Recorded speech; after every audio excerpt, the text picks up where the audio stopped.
Chaque année en France, pas moins de 50 000 personnes décèdent prématurément d'une crise cardiaque. Une interruption soudaine des battements du cœur qui touche les hommes de plus de 50 ans, les femmes de plus de 60 ans, les diabétiques ou encore les hypertendus. L'arrêt cardiaque n'est pas la mort de la victime.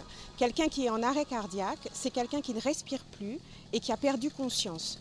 Et donc le rôle de chacun, c'est de bien comprendre que cette personne est encore en vie et qu'il y a quelque chose à faire. Les chances de survie à un arrêt cardiaque qui avoisinent 2 à 3% pourraient être considérablement augmentées si les premiers témoins de l'accident agissaient immédiatement. Aujourd'hui, moins d'une personne sur 5 est capable de dispenser les premiers gestes de secours. Sachant que nous sommes sur une petite île et que tout va vite, donc c'est par rapport à ça que je suis là aujourd'hui, pour essayer de sauver le maximum de vies si je peux.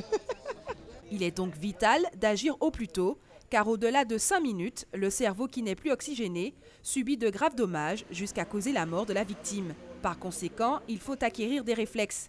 Le premier, appeler les secours en donnant des indications précises, l'adresse, un numéro de téléphone et la nature de l'intervention. La conduite à tenir en cas de quand on est face à une victime qui est inconsciente et qui ne respire pas.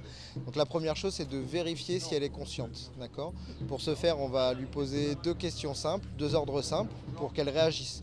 Donc par exemple, serrer la main, cligner des yeux. D'accord ? Si elle ne réagit pas, c'est qu'elle est inconsciente. Ensuite, il faut vérifier sa respiration. Donc pour ça, on va basculer un petit peu la tête en arrière et écouter, essayer de sentir sur la joue, écouter et regarder si le thorax se soulève.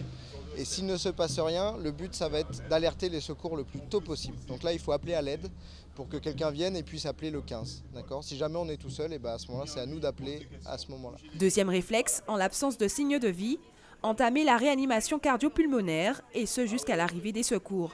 Car chaque minute de gagner, c'est 10% de chances de survie en plus. L'alerte étant donnée, on va passer donc au massage cardiaque complet, soit 30 compressions pour 2 insufflations. Et là, il compte jusqu'à 30 compressions. 14, 15, 16, 17, 18, 19, 20. Et donc les compressions, c'est avec le talon de la main sur le haut de la partie inférieure du sternum, les côtes verrouillées, les bras tendus.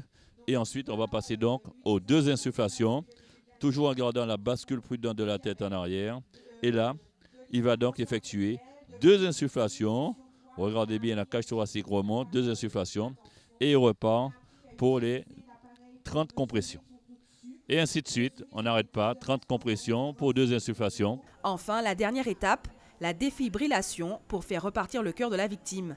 En moyenne, 4 personnes sur 5 survivent après d'avoir bénéficié de ces premiers secours.